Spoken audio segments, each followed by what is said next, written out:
Kenya Methodist University. The future is here. This is the CBU 0 show. With me on the show are the senior counsel, reputable, most respected gentlemen of Kemu, the men behind the grant petition. It is a Kemu political hot seat. They are going to walk us the talk on why the petition was just served to the Kemu students. Thank you. So before we start, we shall just have a quick intro from each of them, and then we will start from my village life. Thank you for the opportunity. I'm Watch Michael Onyango, student in Kenya Methodist University, pursuing Bachelor in Education Arts, Mathematics, Geography. I'm a petitioner, believe in constitutionalism, and the representative of the voiceless. Thank you for hosting me. My name is Mubara Justin. I'm a student pursuing education. I'm a love of democracy, a student, a teacher, and a scholar, a thinker. I also sum up as the Secretary General of the CAF Petition. We are the one petitioned against the two.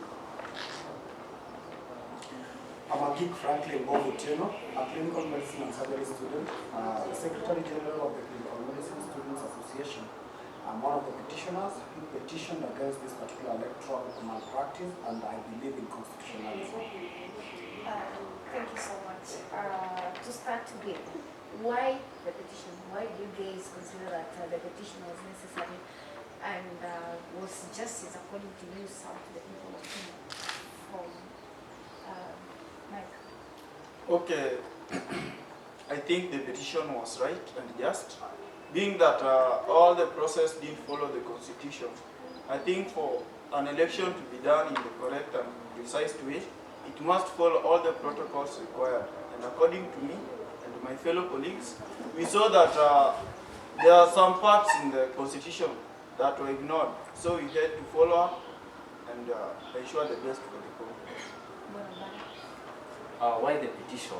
One, the appointment of the two commissioners that we questioned was against the Chapter 5 of the Kemu Constitution.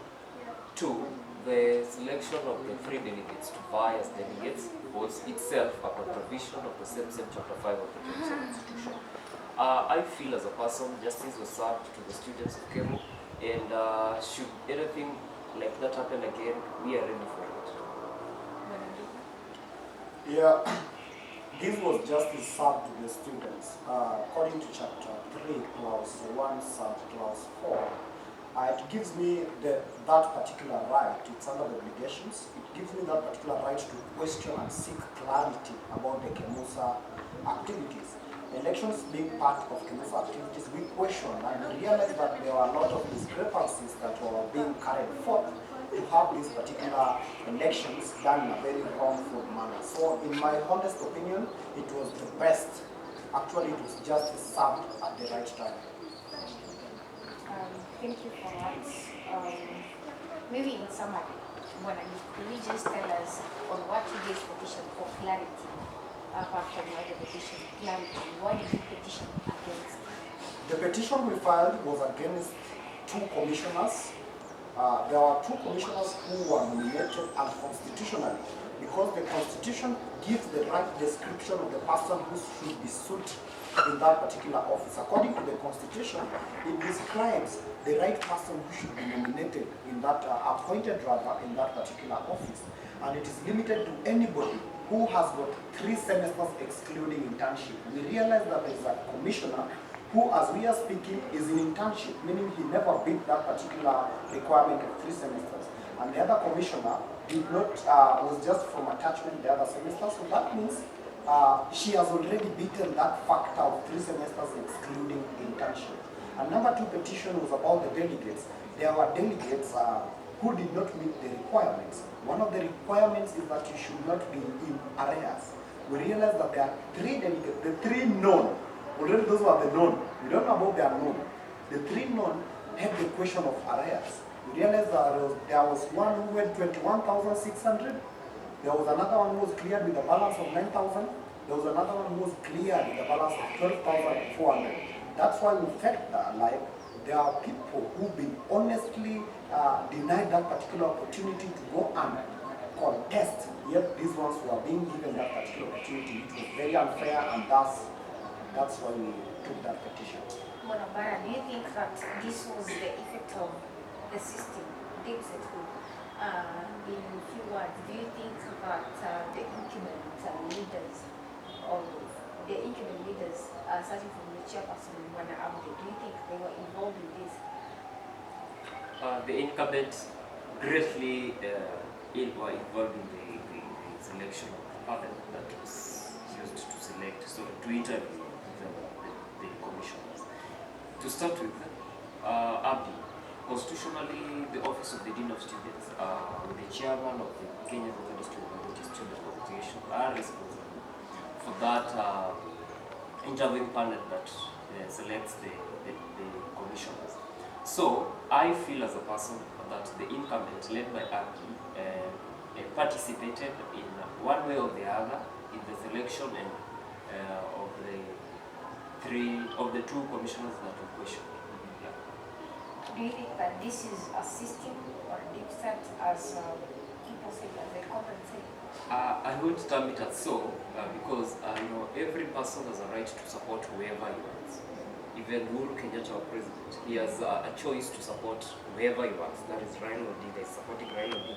The same to Abdi, he has a right to support whoever he wants. So if his choice is so and so, we've got no problem with that. But what we feel as students, things should be done the right way, because I don't feel that there exists something like the deep state does it. The Dipset, I really meant that why this clear with others, why the commission was chosen, and yet they have not qualified, or it's against the constitution.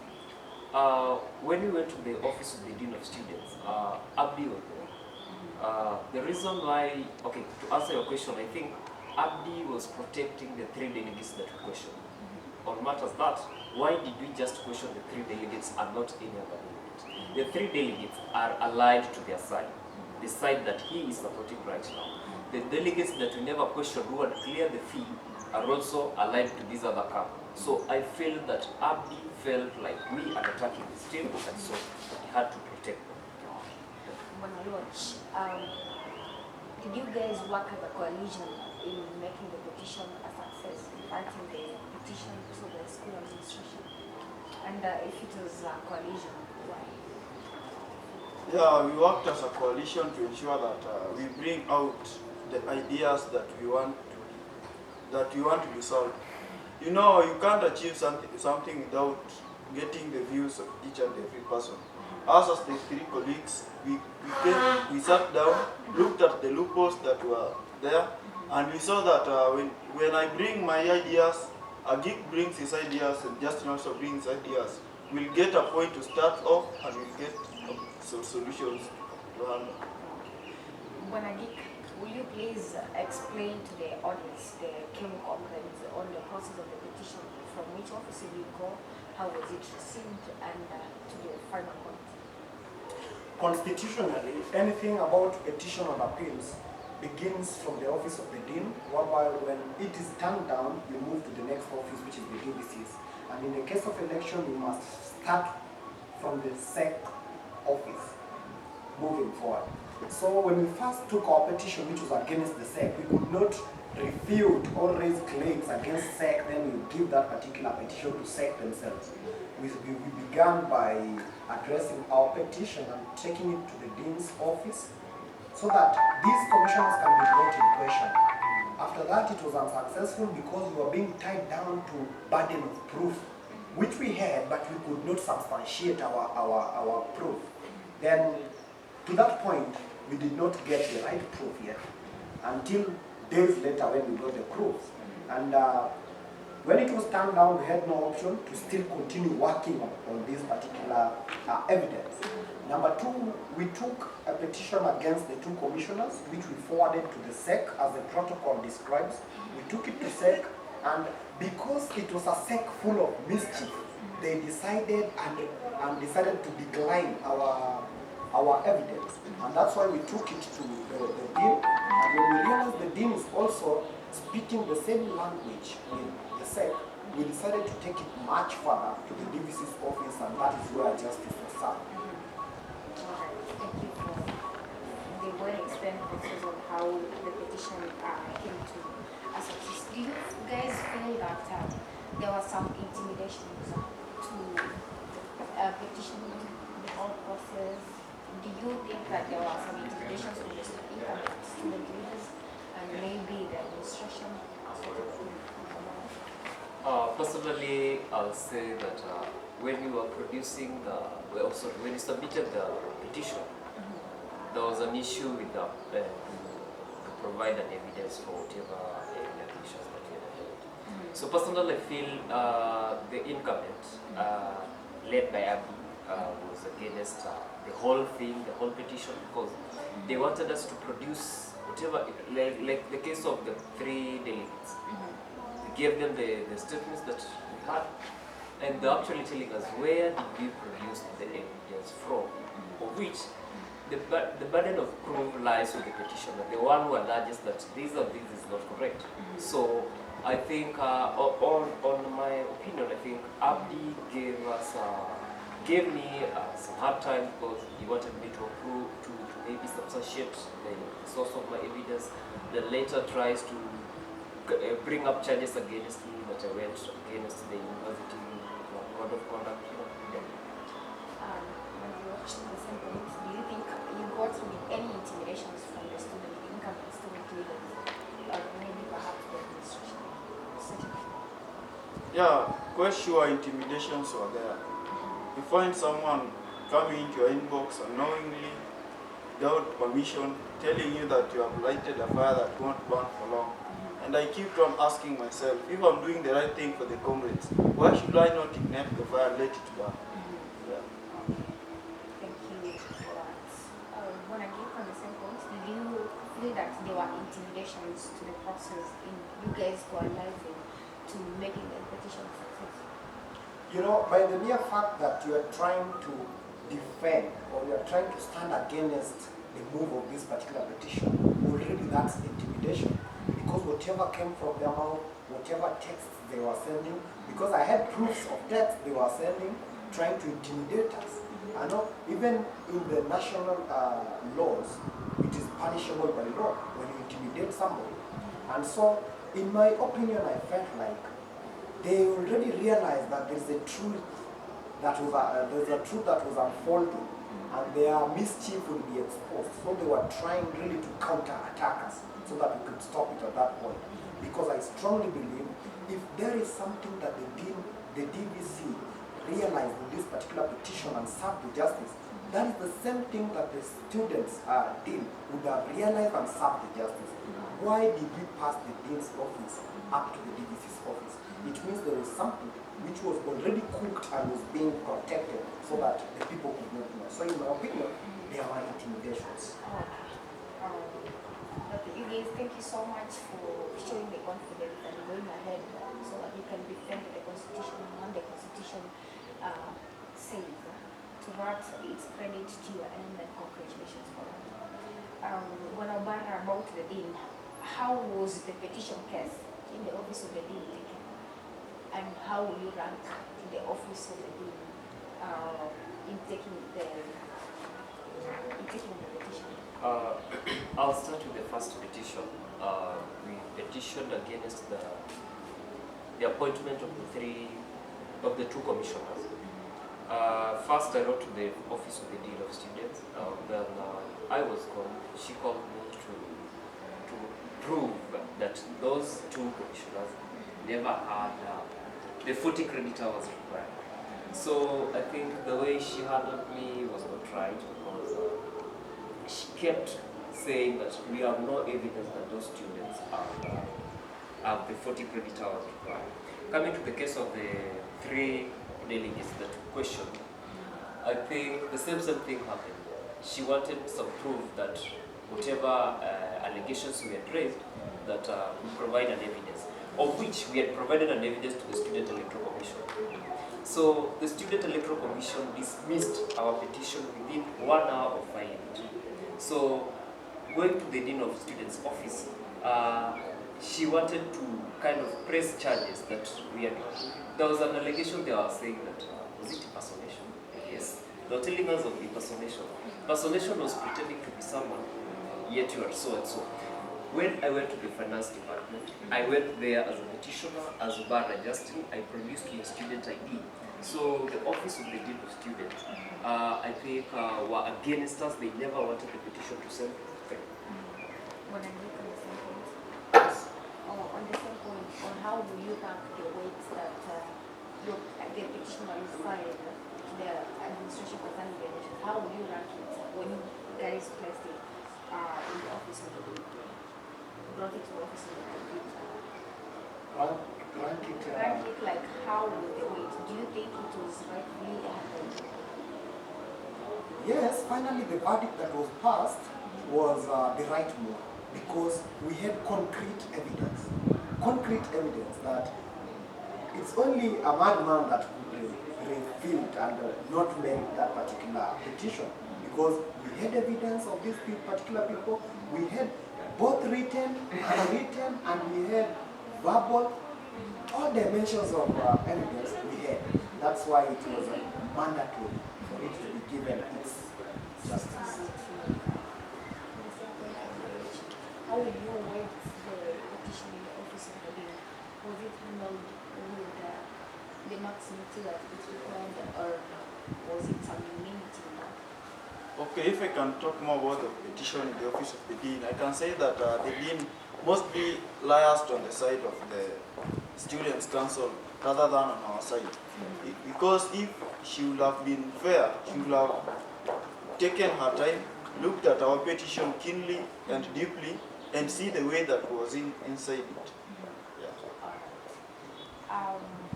Talking of that, in the office of the dean, the petition and everything, all this was constituted in the constitution.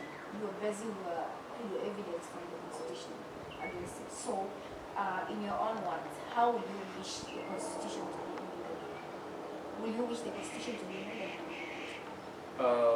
Personally, going to Article Chapter 3 of the Kemu Constitution on the obligations and the right of members, we have a duty and a right to defend the Kemu Constitution. So should we feel that anything in that constitution is not working for the benefit of the students, yes, that constitution should be amended. So personally I feel our constitution, the one that we want, the 2019 version, has a lot of loopholes, starting from the Chapter 5 on the selection panel of that should interview the student electoral commissioners. On the type of map that should be used in elections, our constitution still needs to be worked on. On the number of credit hours and the number of trimesters remaining for a candidate to vie. Yeah, I feel as a person that our constitution has a lot of loopholes that we need to amend it once the next council takes over. The elections have been held, and we very well understand that according to the constitution, the incumbent leaders were supposed to be out of office as per the of this June August. What is your take on that? Because there is already time passing, the election should be ongoing, or the leaders will have been selected on the 27th of this month. What is your take on that? Okay, my take is that the election should not pass this semester, because the constitution states that the council should be in office for only 1 year. So when the elections will be pushed unto next year, that will be another petition, and maybe it can head to court. Okay. All right. I want to take this opportunity to give each of us, each of you guys, to maybe address any propagandas as part of the intimidations that has been maybe alleged against you guys that you wish to clarify.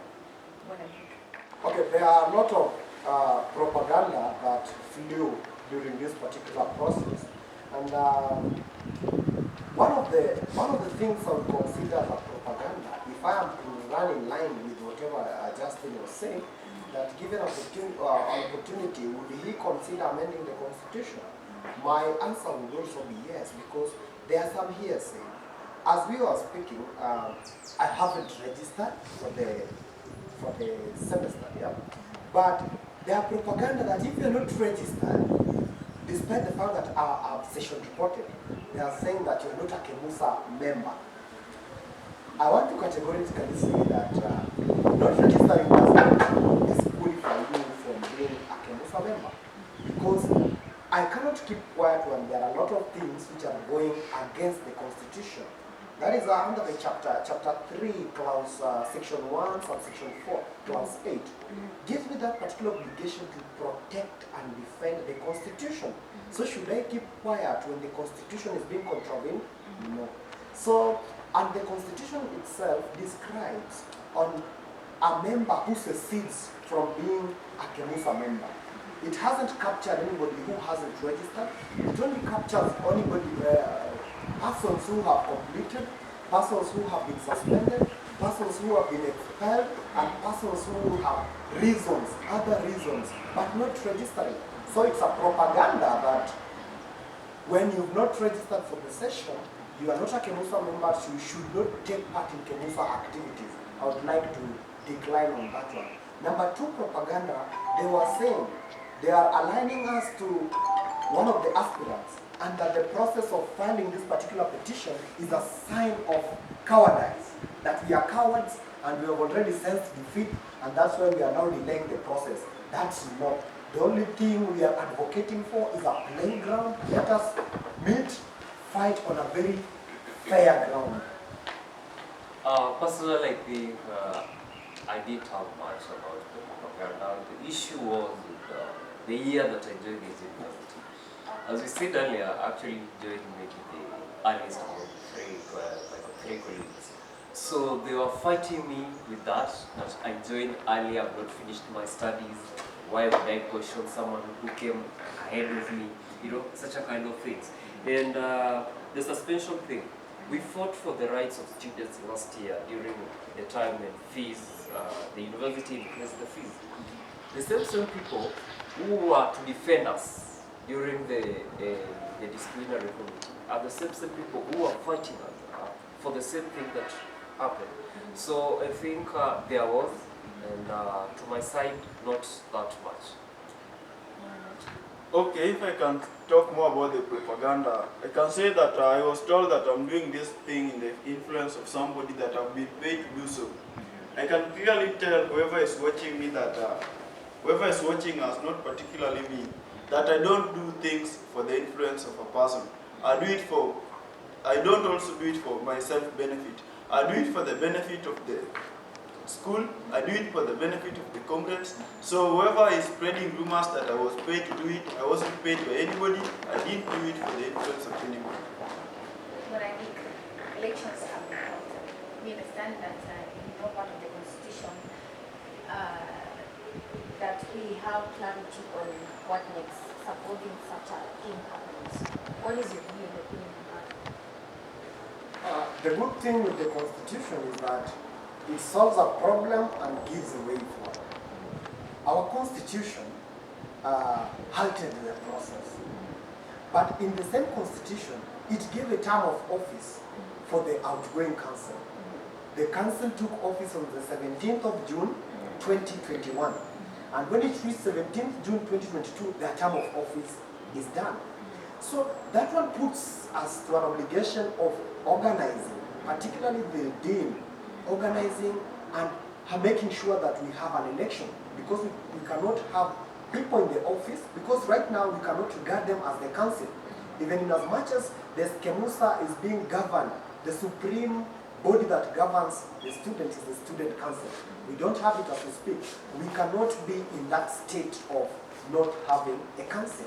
So I would request, or rather give an advice, that the dean organizes and finds us have an election so that we can have a council that governs.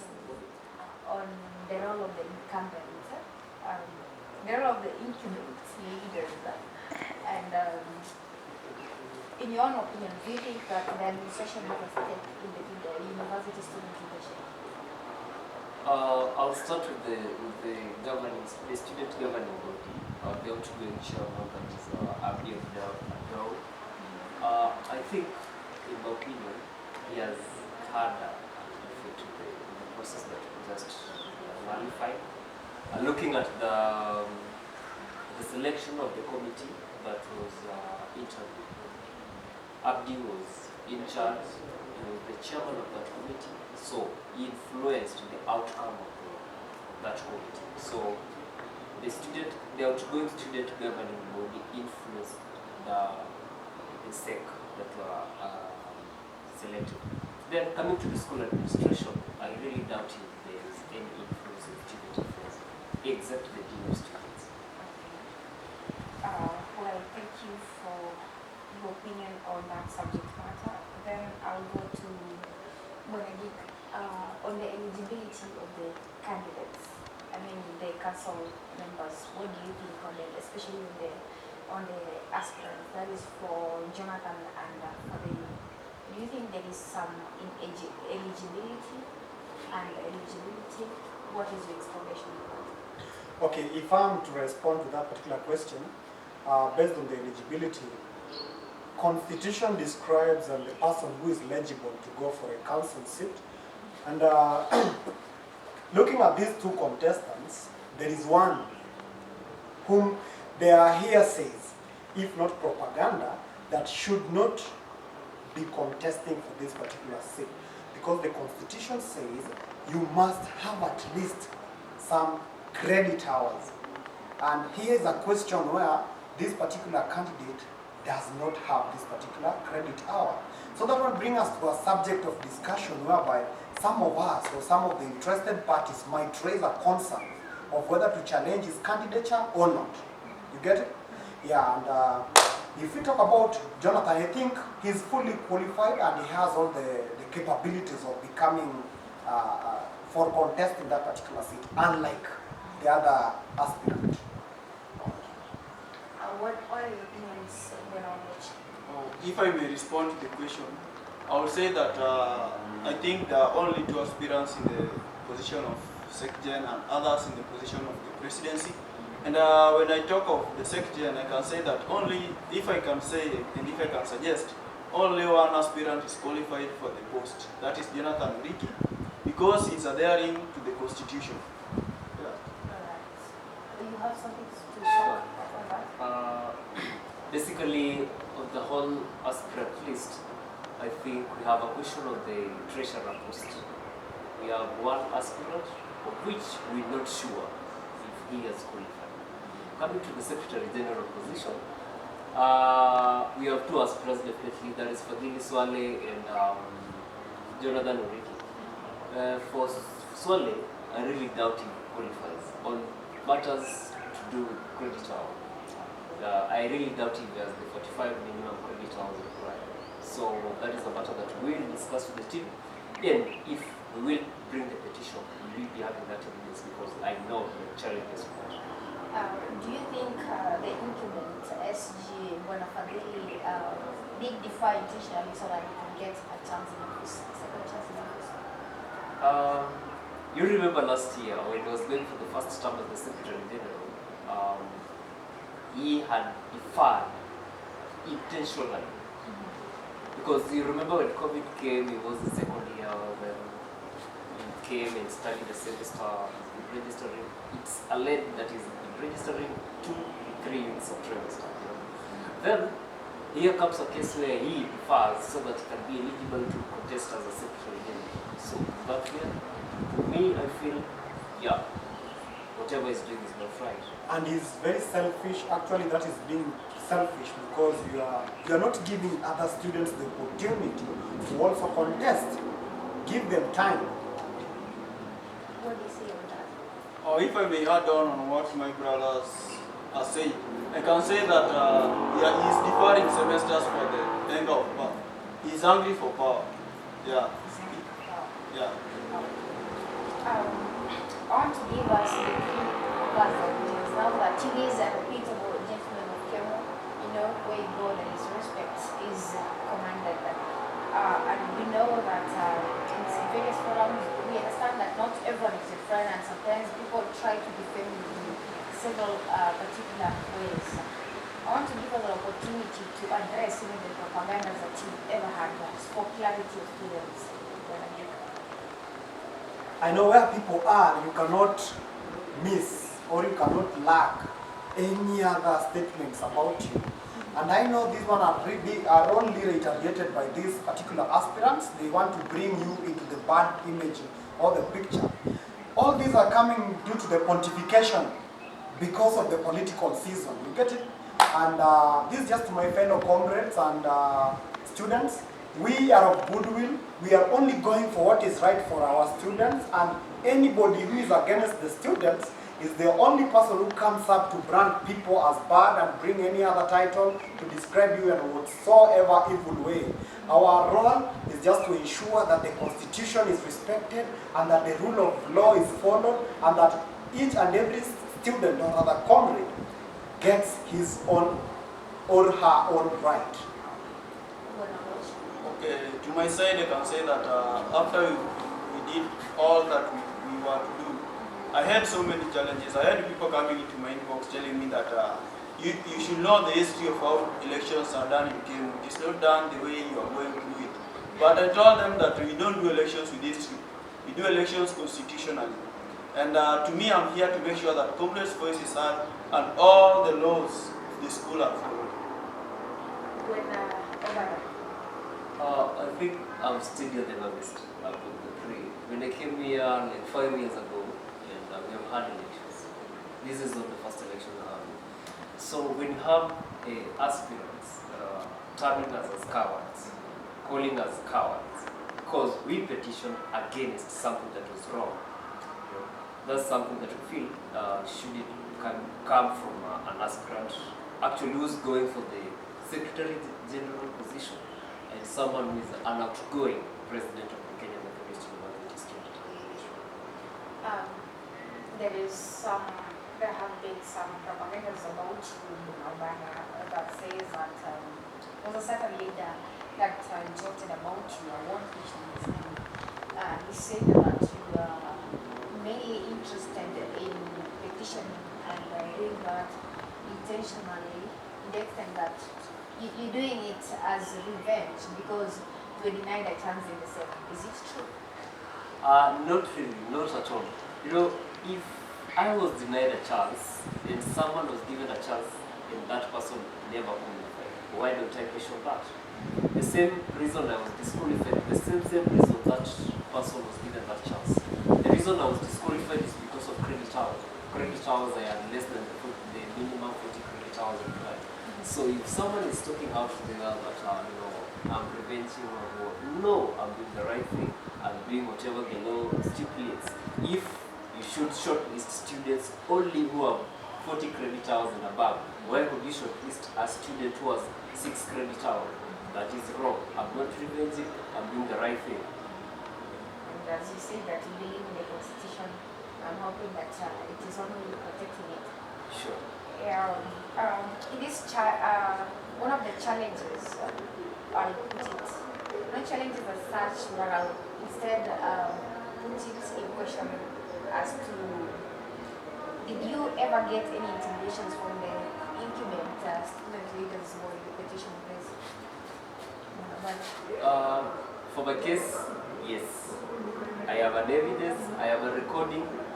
So if the other press charges against me for doing the right thing, then I'm also ready to press charges against them for intimidation me, for threatening me, because I have one person who was telling me about, going to disciplinary for matters to do with they alleged that we went into students' accounts and took the statements, which is false.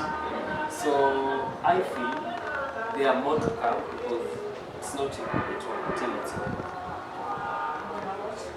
Okay, to my side, there are some. So if you find a leader coming into your inbox and telling you that you've lighted the fire that you want to burn for a long time.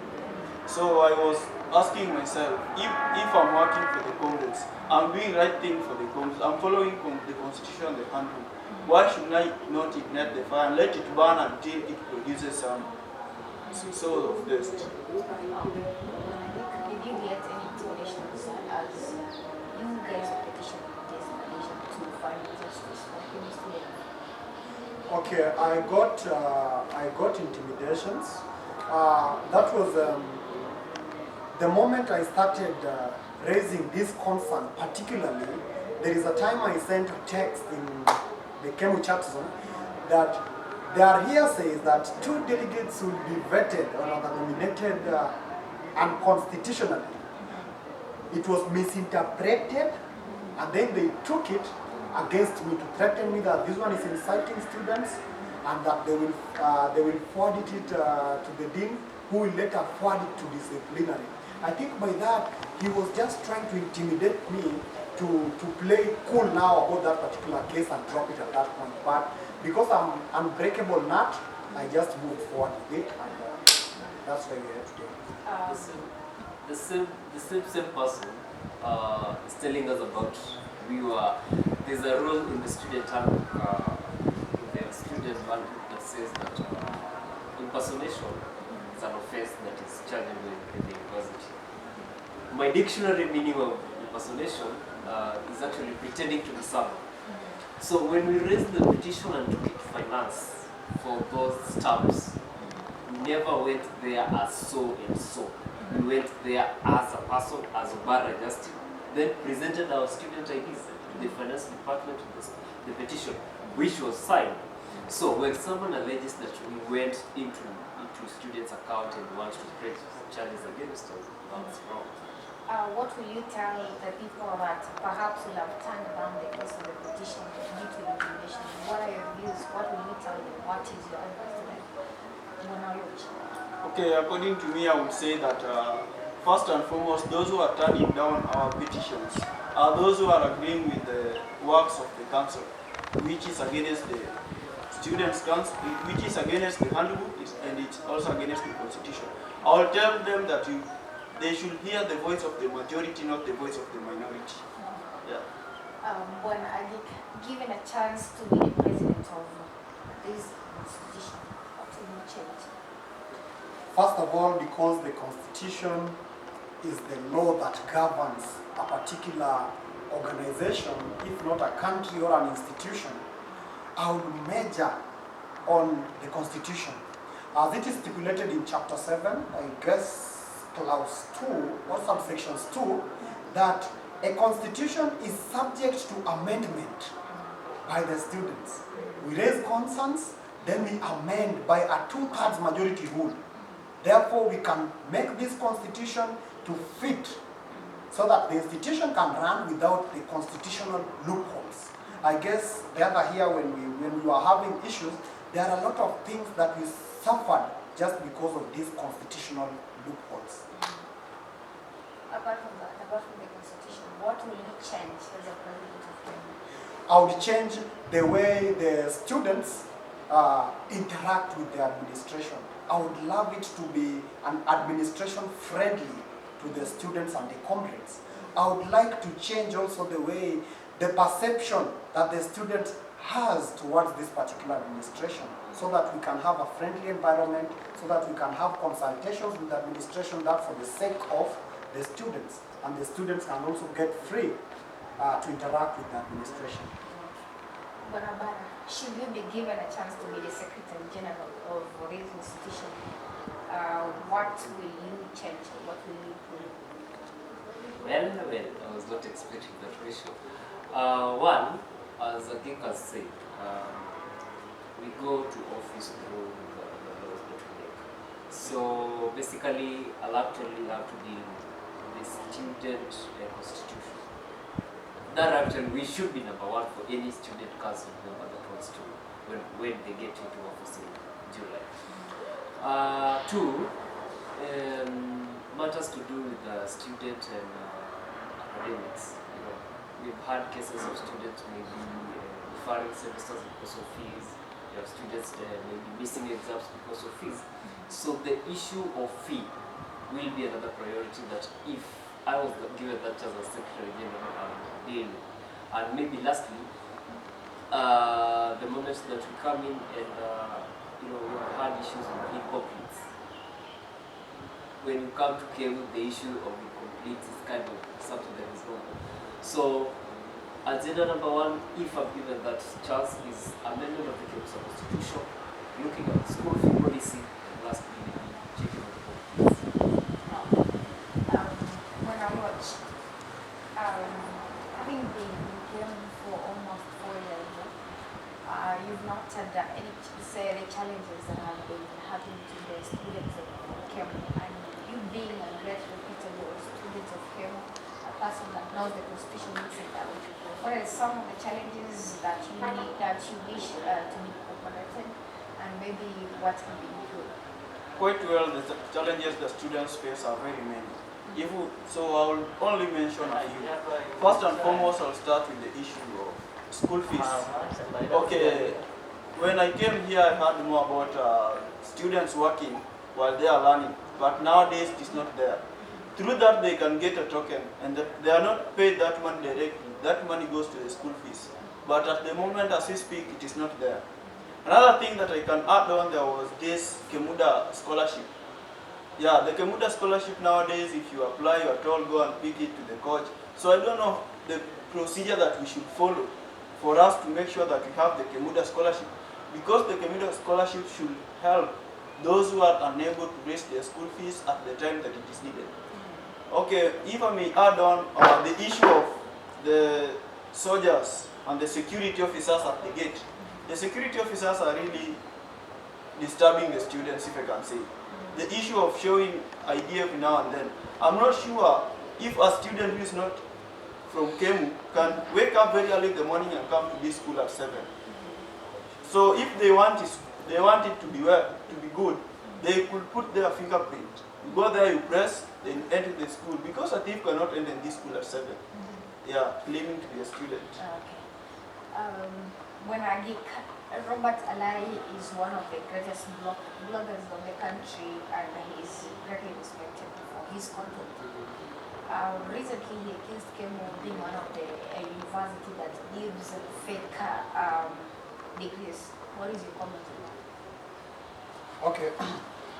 I wouldn't really react to that much, because how sure is he that Kemu offers fake degrees? How many leaders have been mentioned that acquired fake degrees in Kemu?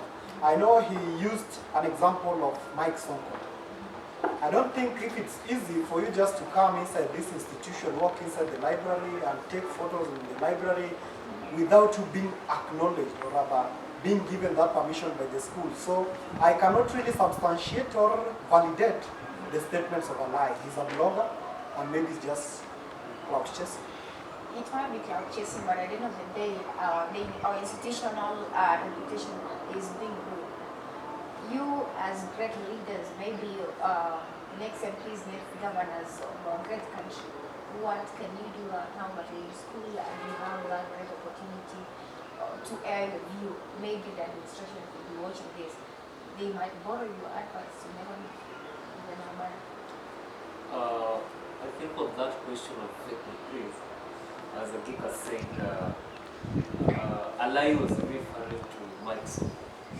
We've seen photos of Mike Sonko that he actually posted them yesterday. So when one Alai's things that we can't substantiate, we just let it be so. If it's something that has been proved that Kemu offers fake degrees, let's see that. But as per now, we've not been proved that Kemu offers fake degrees. And whatever the admin can do, maybe it's actually to clear the air, maybe as the Commission for University Education, CUE, actually brought to Sakaja and saying, like, these and these is happening. So the university should write if there is an allegation of fake degrees and clear the air out.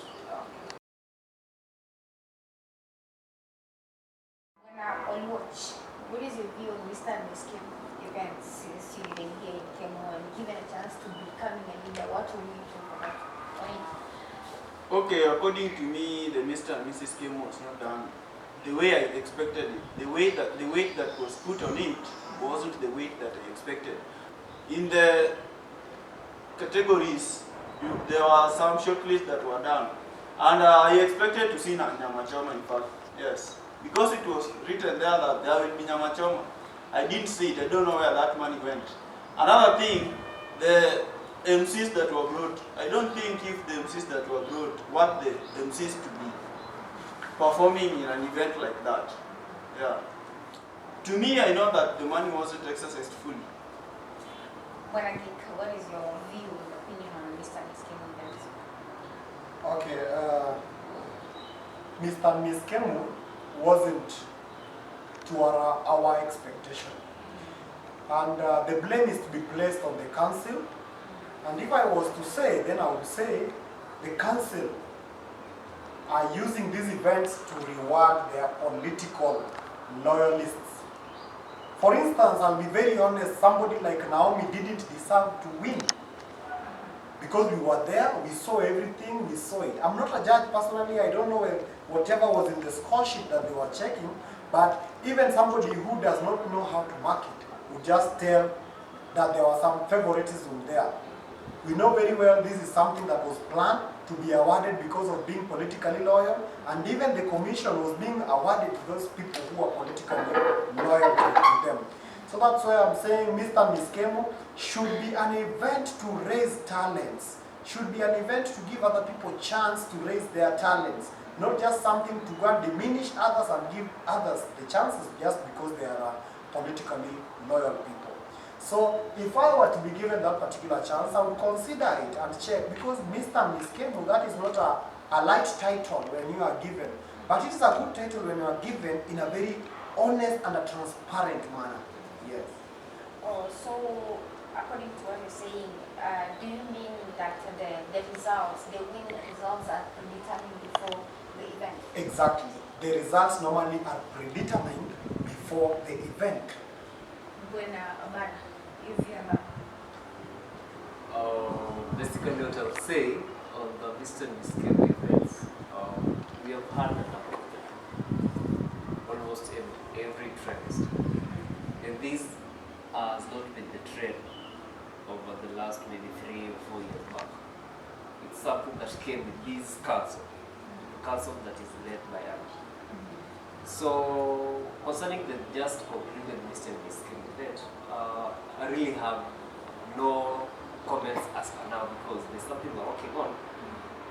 So, I remain silent about that.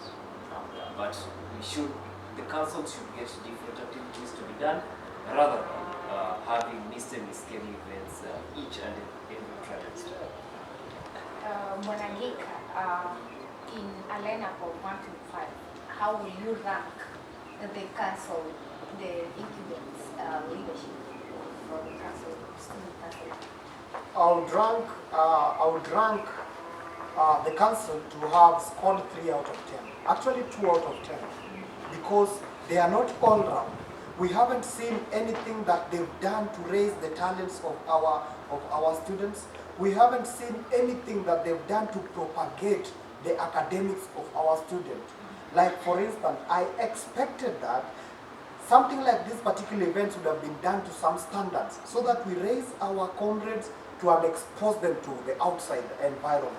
I would expect in their position, they would even mobilize funds from outside to cater for the school fees of some people. I would expect them to enhance this, the counseling department so that these scenarios that we get to see that some people have committed suicide, some people have done some dangerous stuff that really puts their life in jeopardy. Those scenarios would have decreased. So there is nothing, absolutely nothing apart from chest thumping and all that and all pride. There is nothing that has been done. Okay. When I watch that point, how will you rank the student council? Okay, according to me, the rating that I can give the students' council, maybe it is ranging from 2 to 3. Yeah, because outside here there are comrades, not even outside, within the school. There are comrades who have talents. And how can they explore their talents? If they are given that chance to do so. You find that there are so many, let's talk of football. There are so many comrades who have that skills and ability to play football. You find they are not given that chance, they are not given some tournaments to explore their talents so that they can get some tokens. They can use that one as a tool to get some school fees to enhance their studies. You remember when you say 2 to 3 out of 10, that means it's a failure. It's poor performance. That's poor performance, if I can say. Alright. When Obara, your view on Kemuda laws? Maybe before we come to that, let me rate the past. They have performed decently, poorly. You know. I'll give them an 8 out of 10 in Mr. Miss Kemu event. Not the way it was done, the number of events they have done. Then, on matters to do with academics, you know, finance, sports, scholarships, they have done well. My view on Kemuda scholarship. 2-3 years ago, the dean of students, the former dean of students, who is now the assistant dean of students, Manakubai, used to shortlist names of students who are qualified to be given the Kemuda scholarship. Then, an allegation came that the Kemuda scholarship, the money was decreased. Well, it was decreased, but nowadays you don't see the list of students who are qualified for it. It is alleged that only loyalists of the current councillor have benefited from the Kemuda scholarship, but which is something that I can't tell like so and so much. 2-3 years ago, how it was done and how it's done right now, totally different. It's something that is not right. Alright, back to Bwana Adik. Do you think our constitution should be amended to within some particular clauses and why?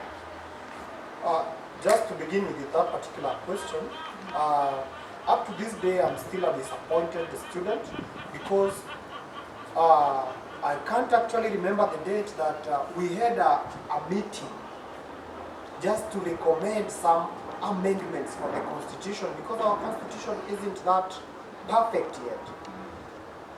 When I came to visit the school legal advisor's office just to check on the progress on the proposals that we gave, I was really disappointed to get that it's only about the payment of the SEC that was forwarded.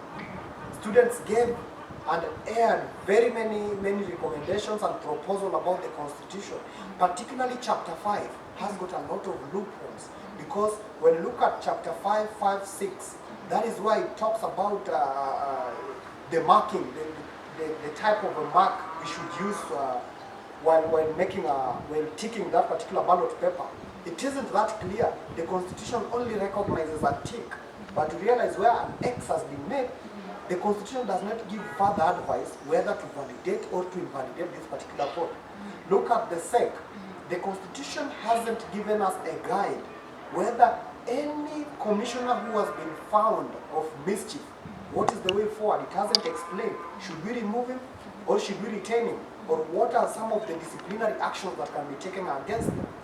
The constitution hasn't explained the mechanisms under which a misbehaved council should be handled. Those are some of the loopholes that we should be looking at. Yes. Alright, thank you so much. Okay, to my view, I can say that the constitution has so many loopholes. Yeah, when we majorly measure on the elections and mostly on the elections, if I can say, when we start, you know, the elections to be done in the correct and precise way, we must start with the SEC, and the SEC must be strong. And we find that in the SEC, there are, as my brother said, there are no rules. There are rules, yes, but there are no more further rules that are governing the SEC. That is stating that the SEC should behave this way and this way.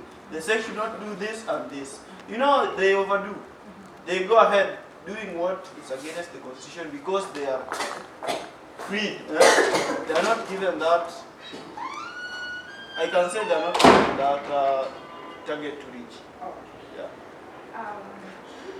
You guys filed a petition, and the petition went through.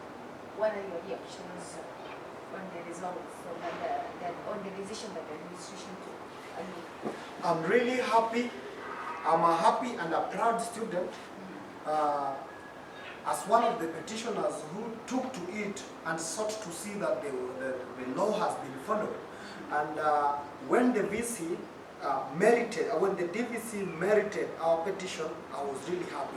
That means that we are in university, and in university our minds are now open, and in university at least our minds are now democratic and has been liberalized. We can stand to challenge what is wrong, and we can stand to acknowledge what is right.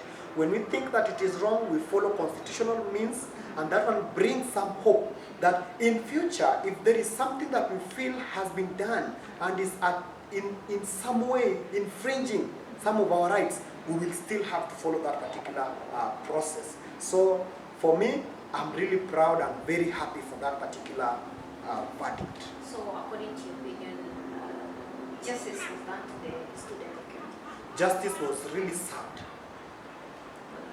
Yeah, according to my view, I can say that on the day that the memo was out, I was very happy. Yeah, I found joy within myself if I can do what is right and what can make the comrades enjoy at their place. Yeah, because you can find that I found that the DVC of the school also hears what the comrades need, and also sees that this, when it is done in this way it is wrong, and when it is done in this way it is correct. So first and foremost, I would like to thank the DVC so much for considering our petition and airing out our view and making the correct decision. Is it true that you guys were ready to go to court should the administration not have done by that decision? Yes, we would have proceeded to court because this was a prima facie case. It was something which was detailed, and we had all the evidence that it took to ensure, to bring justice onto the table, because whatever we raised as an issue was a very serious issue that should the school would have ignored it, we would have found justice in the court. When should the Kemu constitution get amended, and if yes, why? In my opinion, I think it should be amended. I'll start with the vote of no confidence. When you have issues with the student leaders and you want to pass a motion of no confidence with the student leaders, who handles that? It's the same student leaders that you want to remove from office.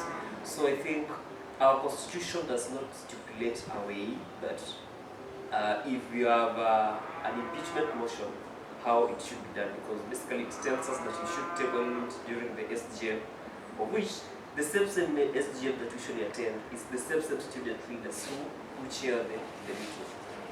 Two, on the issue of elections, there's no way that you can have a constitution telling us that students having 3 trimesters should contest for, let me say, for a council seat. The same constitution tells us that a student having at least 40 credit hours should contest for. It's either or one of the clauses removed. 3, the reason I think the constitution should be amended is because we're having elections this month, this is June, and constitutionally we should be having elections on February. So I think if we're moving from February to July, we should amend that constitution to suit the timelines that we are moving with right now. Yeah. Thank you. Just to add on some of the amendments that should be done, we need to have some rights that protect the student leaders. For instance, we've always seen some of the students, when they protect and air the needs of the comrades, they are the ones who get implicated. So we need to protect these our leaders by giving some rights that covers them. Just an additional information. I would like to say that when doing an interview for the SEC in the school, it should not be done by the student council who is in power. It should be done by the dean and the selected few to chair it. I want to give each of us an opportunity to just say a word to the comrades of Kemu and anything that you wish to be heard from you.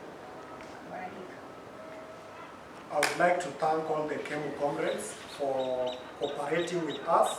And I will just request we continue living with that particular comrade spirit.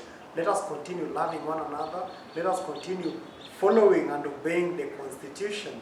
And my request to you is that now that we are coming to an electioneering period, I would request you to kindly vote for those particular leaders who have comrades at heart. Vote for those particular delegates who are aligned to that particular leader, who has a vision and objectives for our comrades. For instance, I would request you categorically vote in the delegates who will be in favor of Jonathan Origi, who is the People's Secretary General. That is great. When I know Chief, Okay. final sentiments. Okay, to that point, first and foremost, I'll really thank the comrades for the support and the stand that they have stood with us. If it was not them, we will not have reached this particular point. Another thing I will say that all comrades belong to Kemu, and their voices should be heard. Their cries should be heard, and whatever they compliment should be heard. Another thing I would say that any comrade who feels like he is being denied his rights, he has a voice to raise it, and he has a voice to question why his rights is being denied.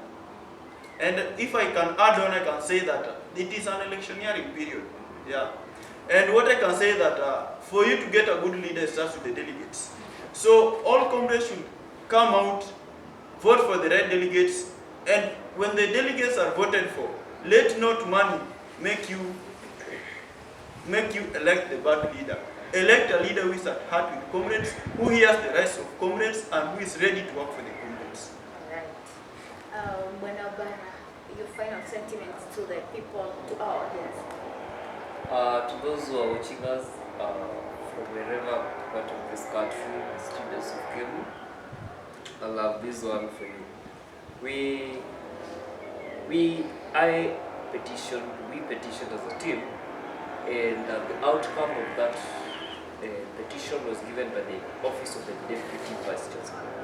We received it with a good heart, and we're actually happy with the decision that the DVC came up with. And to all the Kemu students, this is the time, this is our time, this is our year. All those aspiring delegates that are out there that wanted to vie and were disqualified unfairly, it's your time. Come upstate, pick the nomination papers when the exercise will kick off, and we wish you the very best. And thank you for the chance. Thank you so much, people.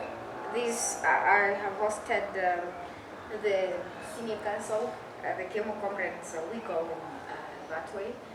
Thank you so much for honoring the invitation. Asanteni sana. As I always say, it is the audacity of hope for the people of Kemu. It is a revolutionary history that has been made in Kemu. No one has ever had that audacity, that confidence to writing such a detailed petition to the administration, and it having been heard. Asanteni sana. Thank you so much. To my people, as always, the CME is not essential. Here we educate each other, we empower each other in different dimensions. Kindly remember to subscribe, watch, like, subscribe, and share the videos.